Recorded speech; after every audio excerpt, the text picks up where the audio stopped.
ala alihi wa sahbihi ajma'in. Alhamdulillah kita sambung perkongsian kita untuk lebih kurang dalam 1 jam lagi lah. Okay, masih berkaitan dengan pengurusan. Seterusnya tuan-tuan, saya nak kongsi sikit berkaitan dengan pewarisan tanah Felda. Okay, so mungkin untuk orang kata apa ni, kefahaman kita secara bersama lah. Tuan-tuan sekalian, sebenarnya dalam Felda ni banyak salah faham.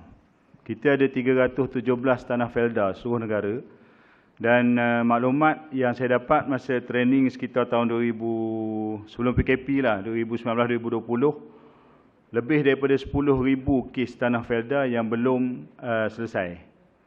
Lebih 10,000 kematian peneroka yang belum selesai, maksudnya belum bicara kuasa lah paling-paling tidak. So mungkin permohonan dah dibuat tapi tidak dipanggil bicara kuasa ataupun langsung tak dibuat permohonan. Dan pengalaman saya masuk ke tanah Felda ada yang sampai 30-40 tahun tak buat apa-apa. Yang menyaksikan kes munasakhat memang sangat banyak berlaku lah. Okay. Kemudian itu berkaitan dengan kes yang belum selesai. Dan kes yang dah selesai, dah lantik pentadbir tapi pentadbir dah meninggal, pun ada lebih daripada 10,000 kes. Felda lantik pentadbir meninggal. Lepas tu tak buat apa-apa.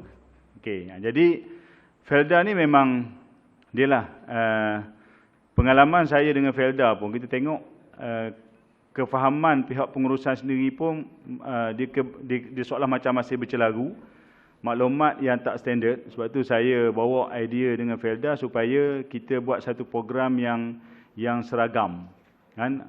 Sebab tu rasa dalam training Felda saya satu-satunya lah yang dijemput untuk start 2019, dijemput untuk bagi khusus pewarisan kepada penguruh-penguruh dan juga staf Felda. Tuan-tuan, Felda ni dia ada dua pertama, kalau tengok pada slide saya ni kan, follow pada slide ni, dari segi pemilikan. Okey, sebab pemilikan harta ni dia ada milik sempurna, dia ada milik tak sempurna, milkun tam dan milkun naqis. Milik sempurna ni hak kita lah sepenuhnya. Kita nak buat apa-apa pun terpulang. Nak jual ke, nak gadai ke, nak pindah milik ke, nak biar saja ke, terpulang kan. Sebab hak kita. Kalau tanah-tanah yang memang kita tak nak usik tanah tu, nak biarkan, itu terpulang pada kita sebab hak kita. Tapi Felda tak boleh. Sebab kita terikat dengan peraturan. Itu yang kata Akta JSA tu. Akta Tanah Berkelompok 1960 tu, kita terikat di situ. So nak pindah milik, nak jual ataupun kita nak tanam tanaman lain. Semua orang tanam sawit, kita bantai nak tanam pisang. Tak boleh lah, sebab bertentangan dengan peraturan tu.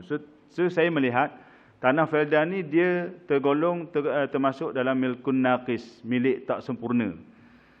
Dia milik peneroka, apatah lagi kalau ada geran, ada nama dalam geran, cuma dia terikat dengan peraturan. Itu yang kata milik tak sempurna. Sebab tu kalau nak pindah milik, tak boleh pindah milik dengan mudah. Nak jual pun tak boleh, lagi ketat nak jual.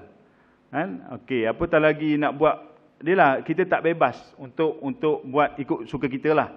Okey, sebab tu ketat. Orang kata nak beli tanah Felda payah. Pindah milik pun payah. Dia bukan payah tuan-tuan. Dia ada peraturan yang menyekat. Kalau kita faham dari sudut proses yang betul sebagainya, ada kan ruang-ruang untuk berlakunya pindah milik, kan, dan seumpamanya lah untuk Felda. Jadi Akta JSA itulah yang mengikat, dan pajakan kalau kita tengok dalam geran tertulis 99 tahun. Ada orang kata tanah Felda ni bukan pusaka sebab dia tanah pajakan. Saya kata tanah pajakan bukan Felda je. Tanah bandar pun pajakan. Bahkan kalau kata tanah Felda ni bukan pusaka, satu kenyataan yang salah. Sebab dalam standard prosedur permohonan pusaka pun memang tertulis, kan, prosedur bagi tanah Felda. Termasuk dalam pusaka dan tertakluk pada hukum faraid. So orang tanya balik, tanah Felda ni tak nak faraid macam mana tanah Felda? Kata tak boleh nak pecah-pecah. Faraid bagi Felda, dia bukan berlaku atas tanah. Tanah tu memang pusaka, tapi nak nampak jelas dengan faraid itu, agihan tu berlaku atas hasil. Hasil yang keluar tu. Tanah tak boleh dipecahkan. Contoh kalau nak pecah, nak masuk, macam tanah kampung kan, kita masuk nama, macam saya tunjuk tadi, sampai berpuluh-puluh nama. So yang tu tak boleh berlaku untuk tanah Felda. Tanah Felda tuan-tuan, satu-satu masa hanya 2 nama saja boleh masuk pemilik. Jadi itu dia punya akta, okay? Dia punya sekatan. Tak boleh dijual, dipindah milik kecuali dengan izin. Jadi sekarang ni kita nak kena dapat keizinan tu lah, baru benda tu boleh berlaku. Bukan tak boleh secara mutlak. Dan geran felda ni dia berangkai, tak boleh diasingkan. Kalau peroka ada 2 geran, satu geran rumah, satu geran ladang, katakanlah banyak kes peroka dia wasiat. Kalau ayah meninggal, rumah ni ayah nak bagi kepada anak bongsu, perempuan. Hak ladang-ladang tu kongsilah adik-beradik yang lain. Bila meninggal, anak-anak setuju. Dengan wasiat tadi, setuju. Maksudnya persetujuan waris berlaku. Takharus berlaku. Tapi tuan-tuan, sekatan tak boleh tak boleh berlaku adanya sekatan nak masuk geran rumah kepada anak bongsu tadi dan geran ladang tu ditakbir, tak boleh berlaku. Tu nampak dia punya halangan dia. Faham tak tuan-tuan? Maksudnya kalau katalah waris-waris setuju untuk lepaskan rumah tu ke adik bongsu, kemudian ladang tu dikongsi ramai-ramai, kok mana pun rumah tu tetap duduk atas nama pentadbir yang dilantik. Kalau ladang tu letak nama abang sulung pentadbir, rumah pun abang sulunglah mentadbir, cumanya persetujuan berlaku antara anak-anak untuk bagi rumah tu kepada adik bongsu. Biasanya macam ni, dalam felda berlaku isu-isu begini, kita cadangkan buat satu dokumen berasingan. Dokumen pengesahan daripada waris-waris lah, tapi benda tu tetap nak kata mutlak pun tak. Cuma kita berpegang kepada adanya dokumen dan orang kata kepercayaan daripada pihak waris, itu saja.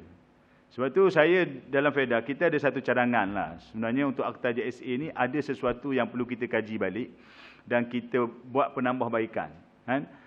Kita murnikan balik. Salah satunya saya juga mencadangkan, kita bincang. Cuma benda ni di peringkat pengurusan kita bagilah idea kepada pengurus, tapi nak bawa ke sana tu kita tak tahu sejauh mana dia boleh pergi. Kita cadangkan sekatan antara geran-geran felda ni dirungkaikan, dipecahkan.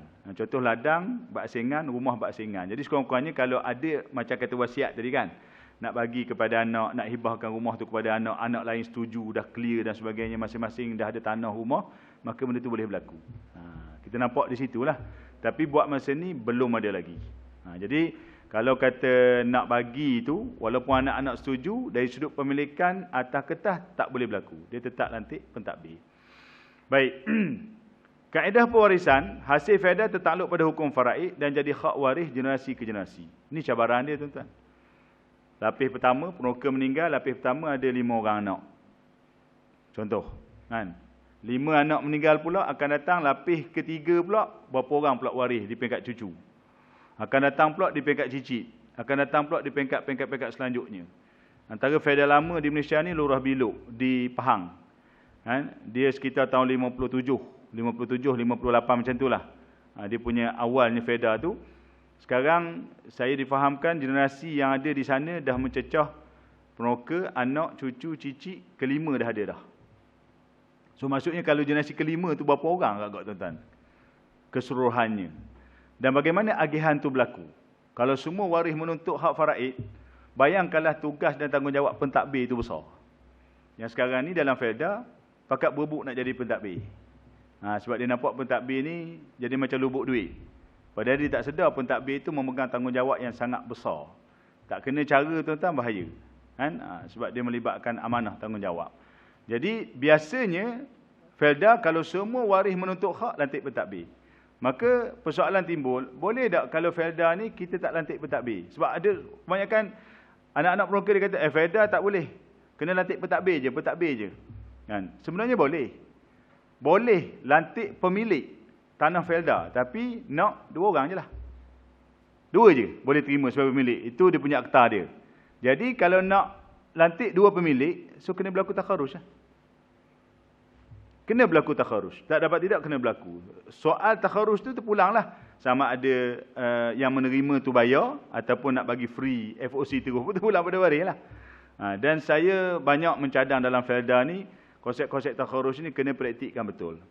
Terutama bila melibatkan waris yang daripada pihak yang lain. Contohnya melibatkan anak-anak daripada isteri yang ramai. Isteri yang asal meninggal kahwin lain. Poligami. Peneroka tak ada waris dekat. Contohnya tak ada anak lelaki, hanya ada anak perempuan, pergi ke adik-beradik. Ya. Peneroka tak ada anak langsung, pergi kepada adik-beradik, kerana pergi lagi jauh. Bahkan kita jumpa banyak kes solid pernah berlaku di Negeri Sembilan, kawasan felda di sebelah palung tuan-tuan, solid 100% harta Felda pergi ke Baitul Mal. Kan? Berlaku. Jadi tiap bulan Felda akan bayar hasil Baitul Mal. Baitul Mal akan dapat. Dan kita juga buat kajian lah dengan pihak Baitul Mal. Kalau solid pergi Baitul Mal, kalau yang secara runcit ni masuk kata waris ada tapi ada bahagian pergi Baitul Mal, saya tanya sejauh mana Baitul Mal terima duit daripada pentadbir yang uruskan.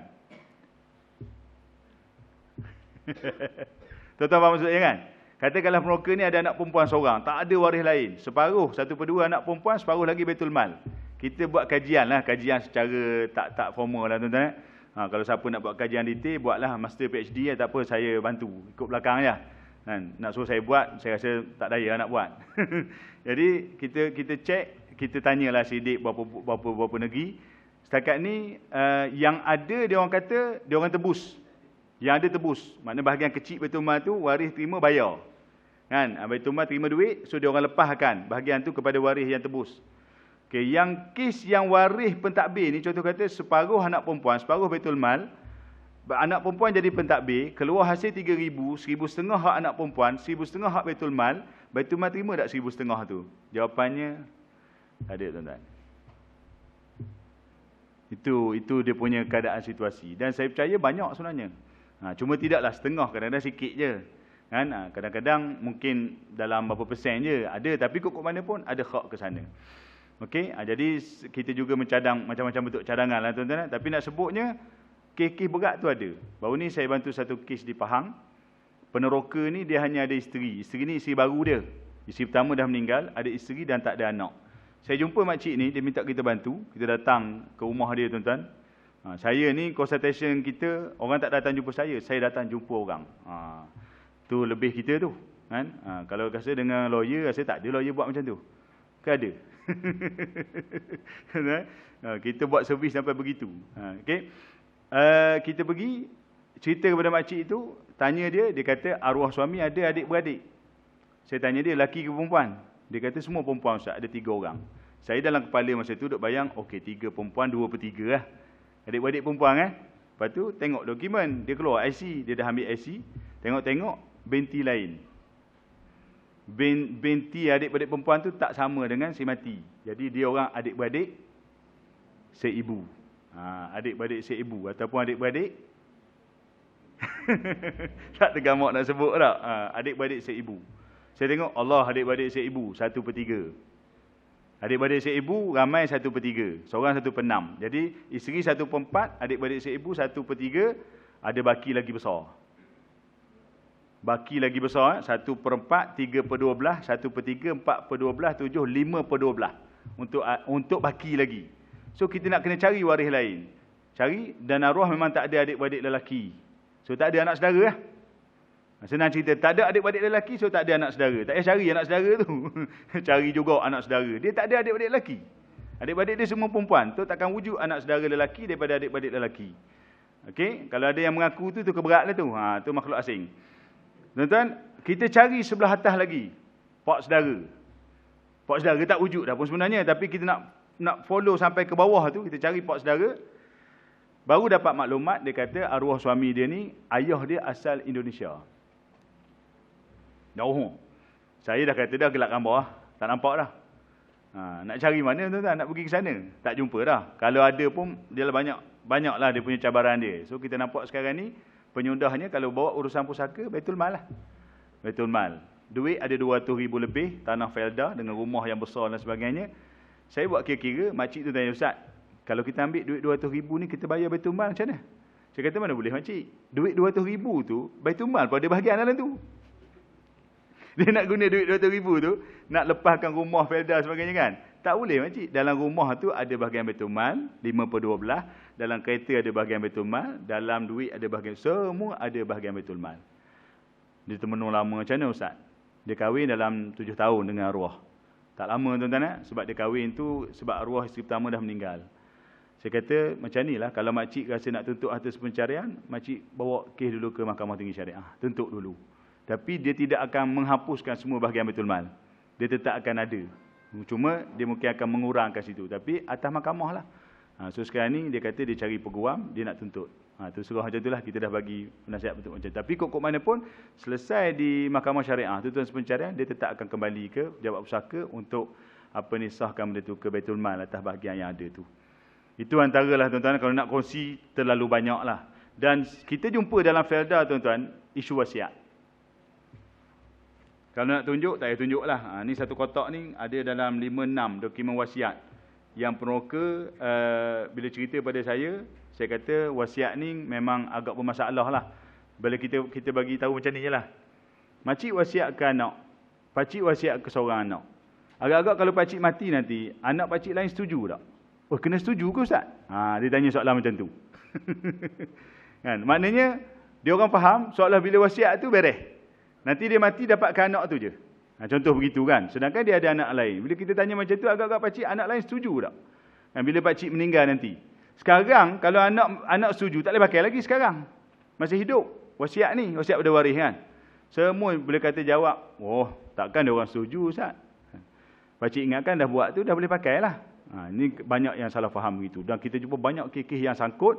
Contohnya dalam perintah dia akan keluar nota bicara dia belakang, lantik pentadbir, belakang dia akan keluar sila pentadbir diminta dapatkan pengesahan wasiat di mahkamah syariah. Agak-agak kalau bawa ke mahkamah lepas tak? Waris setuju lepas lah. Kalau waris tak setuju tak lepas. Tapi risiko dia hasil keluar. Hasil yang keluar tu. Di peringkat Felda sebenarnya hasil tu boleh diblok. Tapi masalahnya bila blok hasil, dia orang nak simpan mana hasil tu? Main seorang sekarang ni lagi, tu kan buah mahal. Kan, seorang keluar 7-8 ribu blok, kan, penuh peti, kan, nak bawa prosedur banyak. Kadang-kadang dia orang lepas agak. Lepas tu, tuan-tuan, situ berlakunya makan haram. Ni yang banyak berlakulah. Ini yang kita bentang bawa kepada pengurusan supaya setiap orang boleh berfikir benda-benda macam ni.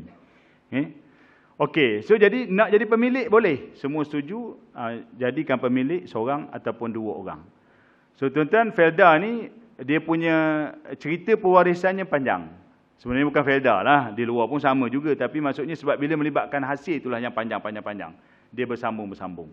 Okey, kita tengok salah faham dalam Felda. Tanah Felda tidak difaraidkan.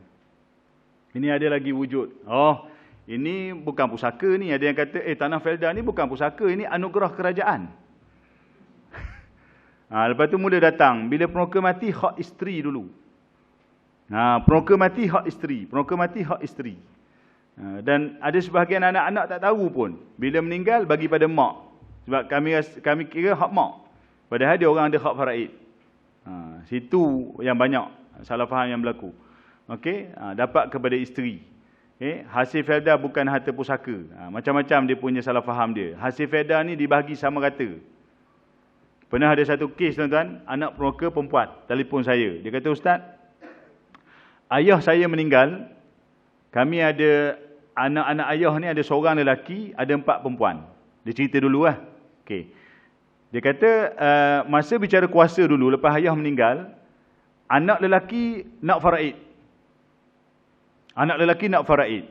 Kami tak boleh nak kata apa-apa. Bukan kami tak diberi peluang untuk bercakap. Soalan macam itulah. Kami tak diberi peluang untuk menyatakan pandangan kami. Sebab bila abang kata nak faraid, selesai. Saya kata betul lah. Sebab pemutus hidup pada abang. Kalau anak perempuan kata tak nak tuan hakim, tuan pegawai, kami nak sama rata. Boleh lepas tak? Tak lepas juga. Sebab pemutus hidup pada lelaki. Jadi perintah keluar, abang terima 2 bahagian, yang anak perempuan masing-masing 1 bahagian. Kemudian abang meninggal. Bila abang meninggal tu dia telefon saya. Soalan dia gini, Ustaz, boleh tak Ustaz, kalau kami anak-anak perempuan tak setuju harta ayah kami difaraidkan, kami nak bagi sama rata, boleh tak kalau tidak difaraidkan? Soalan dia macam tu. Kalau kami tak setuju harta ayah difaraidkan, boleh tak kalau tak faraid? Kita nak bagi sama rata. Kita dah faham lah tu. Saya kata mana boleh. Ini adalah hukum Allah Ta'ala. Kalau abang menyatakan hak faraid, so kita kena terima lah. Rupa-rupanya bila abang meninggal, dia nak ejah balik bahagian abang tu. Abang tak ada dah ni. Masa abang ada kalah dengan abang. Abang meninggal, nak ejah balik bahagian abang tu, nak bagi sama pula. Supaya isteri dengan anak-anak abang dapat bahagian sama macam dia orang tu juga. Nak bagi 5. Saya kata lagi tak lepas. Kalau abang tu ada anak berhumur dan sebagainya, lagilah. Jadi kefahaman dia orang tu tuan-tuan, sampai tahap saya panggil dia orang datang. Masa tu zaman saya bekerja. Kan? Jadi pejabat saya pada masa tu di PPD Bera tu jadi macam sekali-sekala jadi macam pejabat pusaka lah. Masa tu. Itu yang saya berhenti tu, kata tak boleh nanti kan tertukar pejabat ni kan, jadi pejabat pusaka, susah. Jadi datang kita terang balik, terang, baru dia orang faham. Kan? Baca ayat Quran, tunjuk. Jadi penilaian saya sebenarnya, kefahaman tu tak sampai kepada masyarakat. Dia tak jelas benda tu. Itu yang dia tanya soalan begitu. Ada satu kes lagi Felda, saya kongsi sikit tuan-tuan. Anak peroka perempuan juga. Bukan macam tadi jugalah, dia telefon. Dia kata, Ustaz, abang saya ni tak bagi kerjasama. Kita pergi bicara kuasa, dia tak turun. Panggil kali kedua, dia pun tak turun. Dia buat keras dia je. Dia tak turun bicara. Saya dah boleh agak dah. Saya kata, saya dah boleh rasa dah. Abang tak turun sebab korang nak sama rata, betul tak? Nak sama rata lah Ustaz, kita ramai. Dia jawab, kita majoriti. Saya kata dalam ni bukan isu 2/3 majoriti, tak ada lah ni. Ni bukan sidang parlimen. Dia 5-6 orang, abang seorang, kan? Adik-adik ni pergi, tuan pegawai, kami nak bahagian sama rata. Dah abang tak turun, tak boleh buat putusan lah. Tergantung. Penguruh pula tak nak bayar hasil sebab tak ada perintah. Penguruh pun dia syadik cara dia kan. Betul lah tu dia. Selagi tak ada perintah, saya takkan bayar hasil. Susah hatilah kawan ni, hasil tak keluar. Telefon saya kata gini, sebenarnya cara tu salah. Macam inilah, abaikan abang tu, pedulikan dia buat hadiah je, awak pergi nanti bicara, beritahu tuan pegawai, kami, keputusan kami ikut hukum faraid. Tu je cara dia, kami nak ikut hukum faraid. Selesai, abang tak datang, tak apa dah. Kan? Sebab bila ikut hukum faraid, takkan pegawai nak tanya abang tu pula, setuju ke faraid? Tak payah tanya, dia tak datang, memang tu hak mutlak Allah bagi. Tu cara dia, tapi anak-anak perempuan ni, dia tak faham. Dia kira ikut dia, aku majoriti kan 5-6 orang, sepatutnya kita putus sama rata, kita menang. Tak ada tuan. Itu antaranya. Kita bagi nasihat macam tu, selesai elok lah. Jadi tuan-tuan, dalam bicara kuasa, saya nak sebut, ada waris kadang-kadang dia kerah. Dia tak nak datang, dia tak nak bagi bantu kerjasama sebagainya. Kes boleh selesai tak? Boleh. Kena ikut faraid. Nak takharuh agak susah. Kena ikut faraid. Ya. Jadi, bila berlaku faraid, dia agak jadi rumit sikit, bukan apa. Nama yang kerah tadi tu, yang tak nak bagi kerjasama tu akan ada dalam setiap aset. Itu yang susah sikitnya. Kalau melibatkan geran tanah, yang lain beres, takharuh belaka, tanah ni orang ni, dia seorang buat dak je, IC tak bagi, kan, panggil bincang tak datang, bicara pun dia buat dak sebagainya, beres, ikut faraid. Saya pernah bantu kes di Muar Johor, tuan-tuan, macam itulah. Saya kata tak payah fikir-fikirlah, dia keras sangat, nak pujuk pun tak makan sebagainya, kan. Kita pergi, hak yang lain setuju jalan, dia ikut faraid. Nama dia ada dalam geran tu, tapi orang lain dapat satu sekeping seorang, nama dia ada kecil situ. Dia nak buat apa tuan-tuan? Orang lain nanti, bahagian dia besar kan, contoh tanah seka, bahagian dia orang 3 suku ekar ataupun lebih. Dia buat rumah besar, yang kawan tu tanah kecil, tak boleh buat apa-apa juga. Bahagian, kadang-kadang nak kena ajar itu juga. Tapi nak jual tanah tu payahlah sebab ada nama dia, tapi kurang-kurangnya yang menerima tu, dia rasa, aku dapat satu keluasan tanah yang besar, kan? Sebab waris lain tak kharus. Yang seorang tu biar ke dia, dia duduklah tanah dia boleh buat apa kecil macam tu pulang pada dia tu. Itu hak dia, kita tak boleh nafikan. Itu kata kekuatan faraid ada di situ, tapi kes-kes sebenarnya masih boleh selesai. Okey. Itu saya cerita pasal Felda, tuan-tuan. Okey, nanti kita buka perbincangan lagi. Saya sentuh sikit pasal prosedur permohonan. Okey, sebenarnya untuk lebih detail, saya ada dalam YouTube saya tu saya buat video untuk kaedah borang A, borang P, borang DDA ada. Kan? Boleh follow YouTube saya lah, channel YouTube saya ada di situ. Okey, untuk prosedur permohonan pusaka, saya ingat mungkin tuan-tuan sebahagian yang ada pada hari ini memang dah ada pengalaman dengan permohonan pusaka. Kan? Yang mana-mana yang belum kalau ada kes-kes lama yang belum selesai dan sebagainya, kan? Kita boleh bincanglah. Prosedur permohonan pusaka ni, pertama, pejabat pusaka kecil. Kalau di Ipoh ni masih di bangunan KSP kan? Betul? Saya dah sampai sekali. Saya bantu satu kes di sebelah dekat yang tempat tambung tu kan. Satu hari saya buat kerja tu. Satu hari datang siasat kan, cari aset. Saya bantu seorang kawan daripada Pahang. Kita datang. Dia tahu arwah mak dia ada rumah tu selepas 36 tahun. Dia tahu. Sebab mak dia meninggal, dia baby lagi. Dan ayah dia tak pernah cerita pasal arwah mak tak ada rumah. Kita orang pergi tuan-tuan, di Tambun tu ada taman perumahan, kan? Saya ajak dia, jom kita pergi. Kita selesaikan. Kalau boleh selesai sehari-sehari. Saya pergi tu petang sampai, daripada jauh petang sampai, pergi tengok rumah dulu. Pergi tengok rumah, kebetulan, elok ni cerita sikit. Sampai rumah tu, ada India duduk tunggu tepi tu. Cik, tuan rumah ke? Kita pun terkejut, dia tanya tuan rumah, kawan tu. Pasal apa? Saya tunggu tuan rumah ni, saya nak beli rumah ni. Dia memang tunggu nak beli.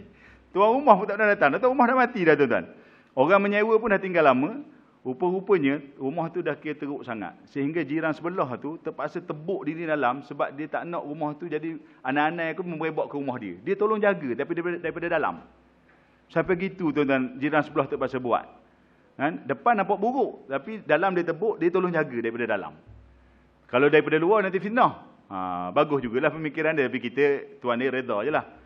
Lepas tu dapat maklumat rumah, kita pergi naik. Surat mati mak tak pernah ada. Saya ajak kawan tu pergi, apa orang panggil tu, UTC kan. Cek situ dengan cukai pintu, cukai tanah, apa semua, panjat dia apa semua ni. Dengan PTG dan sebagainya. Selesai dokumen dalam masa 1 hari, esok tu. Submit, hantar ke Warna KSP. Itulah pengalaman saya panjat pusaka Ipoh lah. Satu kes. Hari tu juga submit, seolah-olah selesai. Rumah sebuah. 36 tahun. Baru dia tahu. Ayah dia cerita sebelum ayah dia meninggal. Alright? Okey. Jadi, itu pengalaman lah. Jadi, sekarang ni, pejabat pusaka ni tuan-tuan, dia ada di setiap negeri, tapi dia tidak ada di setiap daerah. Situ cabaran dia. Kita nak mengurus pusaka ni, kita jadi susah sebab di setiap daerah tak ada pejabat pusaka. Kalau Perak ada berapa? Ada 4. 4 kan? 4 ke 3?